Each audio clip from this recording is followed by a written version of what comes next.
Hey guys, this is प्रकाश और आज हम आपके क्लास 12th मैथमेटिक्स के चैप्टर नंबर 3 मैट्रिक्स को स्टार्ट करेंगे।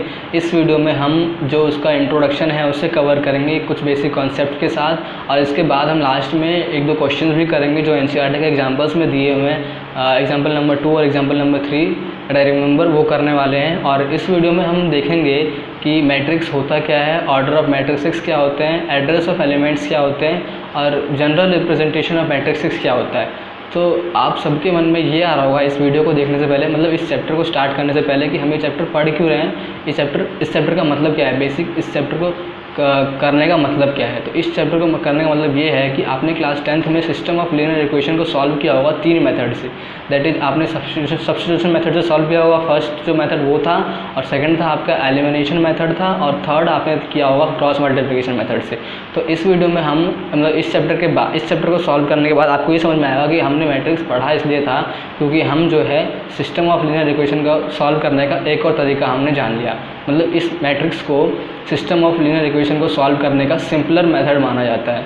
ठीक है, तो आपको इस चैप्टर करते करते आपको पता लग जाएगा क्यों हमने मैट्रिक्स पढ़ा। So without wasting our time let's get started. पहले आज हम देखते हैं मैट्रिक्स होता क्या है। मैट्रिक्स बेसिकली होता है, matrix is a rectangular array of number और फंक्शन। एरे मतलब अरेंजमेंट, हमारे एनसीईआरटी बुक में यहाँ पे एरे दे रखा है, लेकिन मैं कहता हूँ rectangular arrangement of number of function is known as matrix. अरे जो है हमारा वो मिलके बना है arrangement in a tree word से मिलके। देखो, ट्री कहने का मतलब है ये स्क्वायर मैट्रिक्स। ये हम मैट्रिक्स को जो है हमेशा कैपिटल लेटर से डिनोट करते हैं। ये capital A is equal to, मैंने माना 1 2 3 4 ये कंपोनेंट्स है मैट्रिक्स के, और ये हमने अगर स्क्वायर ब्रैकेट में बंद कर दिया तो ये मैट्रिक्स हो जाता है।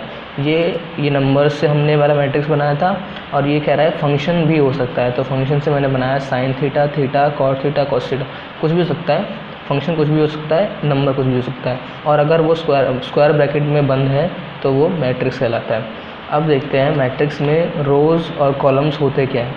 तो रोज़ जो होते हैं, जो हॉरिजॉन्टल कंपोनेंट्स होते हैं, ये वाले, ये जो हॉरिजॉन्टल कंपोनेंट्स हैं ये रोज़ हैं, और रोज़ को हम जितने रोज़ होंगे उन्हें डिनोट कैसे करेंगे, ये R1 है, ये R2 है, ये ऐसे डिनोट करना होता है हमें। और कॉलम होता क्या है, कॉलम बेसिकली जो वर्टिकल कंपोनेंट्स होते हैं, ये वाले कंपोनेंट्स होते हैं, बेसिकली कंपोनेंट्स जो होते हैं, जो ये बेसिकली वर्टिकल कंपोनेंट्स जो होते हैं उन्हें कहते हैं हम वर्टिकल कॉलम जो होते हैं उन्हें कहते हैं हम कॉलम। इसे डिनोट कैसे करते हैं, C1 से जितने भी कॉलम होंगे उनको हम नंबर से डिनोट करेंगे, C1 C2 C3 अगर होता तो करते।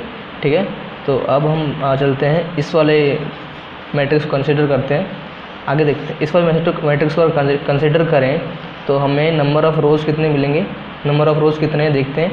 ये एक रो है, ये दूसरा रो है, 1 रो सेकेंड रो, मतलब नंबर ऑफ़ रो कितने हैं इस वाले मैट्रिक्स में, 2 रो हैं, वो हमने यहाँ पे लिख दिया। और नंबर ऑफ़ कॉलम्स कितने हैं, नंबर ऑफ़ कॉलम्स भी 2 हैं, C1 C2। ठीक है, नंबर ऑफ़ कॉलम्स भी 2 हैं। ओके, अब देखते हैं ऑर्डर ऑफ मैट्रिक्स होता क्या है। सेकंड है हमारा topic order of matrix. Order of matrix क्या है, मैट्रिक्स का ऑर्डर कैसे लिखते हैं। तो ऑर्डर ऑफ मैट्रिक्स जो होता है वो होता है number of rows into number of columns, number of rows by number of columns. Product नहीं है इनका, बस हम लिखते हैं number of rows into number of columns. Like देखो ऐसे, number of rows into number of columns. देखो नंबर ऑफ़ रोज़ कितने हैं इसमें, नंबर ऑफ़ रोज़ कितने हैं, 2 हैं, और नंबर ऑफ़ कॉलम्स कितने हैं, 2 हैं।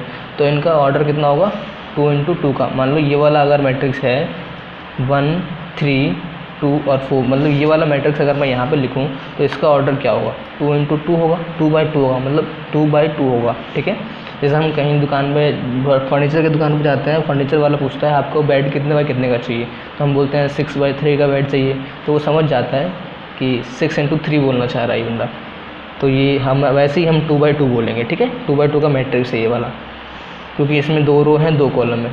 ठीक है, अब चलते हैं, नेक्स्ट टॉपिक है हमारा नंबर ऑफ़ एलिमेंट्स। एलिमेंट्स क्या होते हैं, देखो द नंबर और function in the matrix are called as element of a matrix. ठीक है, द नंबर और function in the matrix are called elements of a matrix. Elements basically ये होते हैं एलिमेंट। जो नंबर होते हैं और फंक्शन जो होते हैं मैट्रिक्स में उन्हें कहते हैं हम एलिमेंट। जैसे ये फंक्शन है, ये फंक्शन है, ये फंक्शन है, ये फंक्शन, तो ये क्या हो गए, एलिमेंट हो गए, इसे एलिमेंट कहते हैं। इन्हें हम एंट्रीज भी कहते हैं, बट एंट्रीज जो रेयर यूज होते हैं, तो इसे हम एंट्री मतलब एलिमेंट को ही लेके चलते हैं, ठीक है। एलिमेंट हो गया हमारा। अब देखते हैं number of elements of in a matrix. इस मैट्रिक्स में अगर आपसे पूछे कितने एलिमेंट्स हैं तो आप क्या बताओगे? Number of elements in a matrix होता है आपका product of number of rows into number of columns, ठीक है। Product of number of rows into number of columns. यहाँ पे हम ऑर्डर में प्रोडक्ट नहीं करते थे, लेकिन अगर हम इनका प्रोडक्ट कर दें 2 इंटू 2 4 होता है, तो हमें एलिमेंट्स पता लग जाएंगे। इसमें 4 हैं, जैसे देखो 1 2 3 4 हैं, 4 एलिमेंट्स हैं इसमें। अगर हम इसको प्रोडक्ट कर दें सिंपली तो हमें पता लग जाएगा 4 एलिमेंट्स हैं। अब चलते हैं address of elements. Address of elements होता क्या है? एड्रेस ऑफ एलिमेंट्स मतलब आप इन एलिमेंट्स के जो मैट्रिक्स के एलिमेंट हैं उनको क्या एड्रेस दोगे आप। तो एड्रेस ऑफ एलिमेंट्स होता है आपका, जैसे कि ये देखो आप, a row number a column number, मतलब ये वाला जो एलिमेंट है आपका, ये वाला देखो आप, ये फर्स्ट रो का फर्स्ट एलिमेंट है, फर्स्ट रो और फर्स्ट कॉलम का एलिमेंट है। मतलब ए पहले लिखते हैं हम फर्स्ट रो, जिस रो का एलिमेंट है उसे पहले लिखते हैं, ठीक है। ये हमारा फर्स्ट रो का एलिमेंट है, ये वाला एलिमेंट, तो लिख दिया 1। और सेकंड फर्स्ट कॉलम का एलिमेंट है तो फर्स्ट कॉलम 1 के बाद लिखेंगे। अगर ये सेकंड कॉलम का होता है, जैसे कि ये देखो ये सेकंड कॉलम है और रो 1 ही है, तो रो हमने 1 लिखा पहले और कॉलम लिखा 2, ठीक है। एड्रेस इससे कहते हैं। जैसे यार ये जो है number of rows is equal to होता है आपका आई और नंबर ऑफ़ कॉलम्स कितना होता है जे, ठीक है। तो ये बेसिकली ए आई जे होता है। जनरल तो ये होता है रिप्रेजेंटेशन, आगे देखेंगे हम। जैसे कि आप ये देखो ये कौन सा एलिमेंट है, अगर आपसे पूछे कि A11 कौन सा एलिमेंट है इसमें, तो आप क्या बताओगे? ये पहला वाला एलिमेंट, ठीक है। और A12 हमें दिख गया 3 एलिमेंट है। अगर हमसे ऐसे ही पूछे ये कौन सा एलिमेंट है, तो ये देखते हैं, ये सेकंड रो का एलिमेंट है ए, सेकंड रो का एलिमेंट है तो सेकंड लिखा पहले और कॉलम कौन सा है? फर्स्ट है, तो A21। अब ये वाला पूछे तो ए सेकंड रो का एलिमेंट है, सेकंड रो का एलिमेंट है और सेकंड कॉलम का भी एलिमेंट, सेकंड रो का एलिमेंट है और सेकंड कॉलम का भी एलिमेंट है, तो A22 हो गया, ठीक है। अब ऐसे ही ये वाला अगर आपके पास मैट्रिक्स है, बी मैट्रिक्स है आपके पास, और आपसे पूछे आपसे पूछे A23 बताओ, तो पहले आप जाओगे रो में, रो बोलना चाह रहा है 2, तो A2 में आ गए, आप यहाँ पे आ गए 2 में, और 3 कॉलम बोल रहा है, थर्ड इसमें आ गए, तो आपका ये वाला एलिमेंट हो जाएगा 6, ठीक है। देखो सिंपल, आराम से देखो इसे आप, ये आपका है, ये कहना चाह रहा है 2 रो, सेकंड रो में है थर्ड एलिमेंट, सेकंड रो में थर्ड एलिमेंट, सेकंड रो में आ गए और थर्ड एलिमेंट ये वाला है, मतलब थर्ड कॉलम का सेकंड एलिमेंट, ठीक है। 6 हो गया आपका। ऐसे ही आपसे पूछे A21 बताओ, A21 बताओ, तो सेकंड रो में जाना है, सेकंड रो में जाना है और फर्स्ट कॉलम में जाना है, फर्स्ट कॉलम में जाना है, सेकंड रो फर्स्ट कॉलम, ये वाला एलिमेंट हो जाएगा हमारा 4, ठीक है। अब ये बोल रहा है A13 बताओ, मतलब फर्स्ट कॉलम में जाना है, थर्ड रो, फर्स्ट रो में जाना है, थर्ड कॉलम में जाना है, first row third column, horizontal row vertical column, तो फर्स्ट रो थर्ड कॉलम, तो ये क्या हो गया हमारा थर्ड एलिमेंट। ऐसे ही आपसे पूछे A32 बताओ, तो मतलब ए थर्ड रो में जाना है, थर्ड रो यहाँ पे है नहीं, तो ये एलिमेंट डज नॉट एग्जिस्ट होगा, ठीक है। नेक्स्ट टॉपिक है हमारा जनरल रिप्रेजेंटेशन ऑफ मैट्रिक्स। इसमें क्या होता है, हम लेट कर लेते हैं, let A be a matrix with m rows and n columns, m rows and n columns, m और n रो और कॉलम के नंबर दे रखे हैं। लाइक जैसे ए मैट्रिक्स है, उसमें ऑर्डर दे रखा है m इंटू n का, ठीक है। m रो है, n कॉलम है, तो हम m इंटू n करते हैं। ऑर्डर ऑफ मैट्रिक्स क्या होता है? Number of rows into number of columns, ठीक है। तो ये दे रखा है हमें order of matrix. Order of matrix लिखते कहाँ है? मैट्रिक्स के राइट साइड के कॉर्नर, राइट कॉर्नर में लिखते हैं, बॉटम साइड में, ठीक है। m इंटू n लिख दिया हमने ऑर्डर ऑफ मैट्रिक्स, और इसके एलिमेंट्स हम फिल करेंगे, दैट इज़ A11 होगा, क्योंकि फर्स्ट रो का और फर्स्ट कॉलम का एलिमेंट है, फर्स्ट रो का फर्स्ट कॉलम का एलिमेंट है, तो A11, A12 फर्स्ट रो का सेकंड एलिमेंट, फर्स्ट रो का third element A13, first row का फोर्थ एलिमेंट A14, ऐसी फर्स्ट रो का nth एलिमेंट, क्योंकि n कॉलम है तो nth एलिमेंट होगा A11, A1n होगा, ठीक है। अब ऐसे ही A सेकंड रो का फर्स्ट एलिमेंट, सेकंड रो का सेकंड एलिमेंट 2 3 2 4, ऐसे ही 2n, मतलब सेकंड रो का nth एलिमेंट। ऐसे ही करते करते हम अगर फिल करें तो mth रो का फर्स्ट एलिमेंट मिलेगा हमें लास्ट में, mth रो, m रो है ना, तो mth रो का फर्स्ट एलिमेंट, mth रो का सेकंड एलिमेंट, mth रो का थर्ड एलिमेंट, mth रो का फोर्थ एलिमेंट, ऐसी mth रो का nth एलिमेंट मिलेगा, तो amn लिख देंगे हम यहाँ पे। तो ये एक तरीका तो ये हो गया, एक तरीका है होता है ये वाला। ये देखो क्या होता है, A is equal to a i j order of matrix लिख देते हैं m×n। ए आई जे मतलब ये पूरा मैट्रिक्स जो है इसे हमने ए आई जे के फॉर्म में लिखा है। यहाँ पे I और J क्या करता है, I और J tends to number of rows into number of columns, ठीक है। यहाँ पे I देखो क्या होता है, ठीक है। I जो होता है लेस देन और ग्रेटर देन और इक्वल टू 1 होता है, और लेस देन और इक्वल टू m होता है, ठीक है। और J is less than sorry greater than और इक्वल टू 1 और लेस देन और इक्वल टू n। इसका मतलब ये है, I का मतलब ये है, इसका मतलब इस रिप्रेजेंटेशन का मतलब ये है जो I जो होगा वो 1 से लेके m तक होगा, क्योंकि यहाँ पे देखो I हमने 1 से लेके m तक लिखा है, ठीक है। इसका मतलब ये था। और इसका मतलब है आपका कि J जो होगा हमारा वो 1 से लेके n तक होगा, ठीक है। इसका मतलब ये है। डन। क्लोज इंटरवल मतलब 1 भी होगा n भी होगा, इसमें भी क्लोज इंटरवल लगा देते हैं, जिसमें कि हम कंसिडर करते हैं 1b और m दोनों कंसिडर करेंगे, ठीक है। ये हमारा हो गया जनरल रिप्रेजेंटेशन ऑफ मैट्रिक्स। ये हमें बहुत ज़्यादा रखने की ज़रूरत है, इसलिए मैंने इसे स्टार मार्क किया था।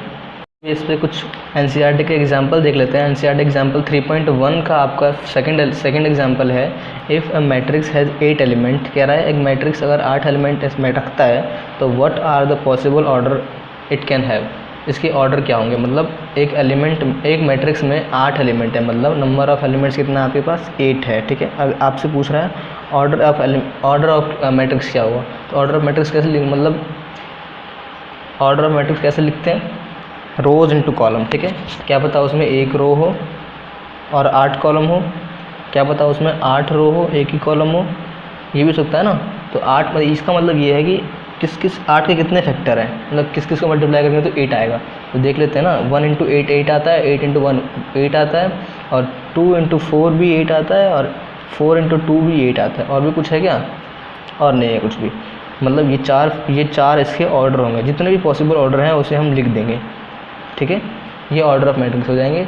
पॉसिबल ऑर्डर ऑफ मैट्रिक्स ये है। अगर यहाँ पे 8 एलिमेंट्स की जगह 16 एलिमेंट होता मान लो, तो इसके ऑर्डर अगर हमसे पूछता तो क्या बताते हैं हम, तो बताते हैं 16 इंटू 1।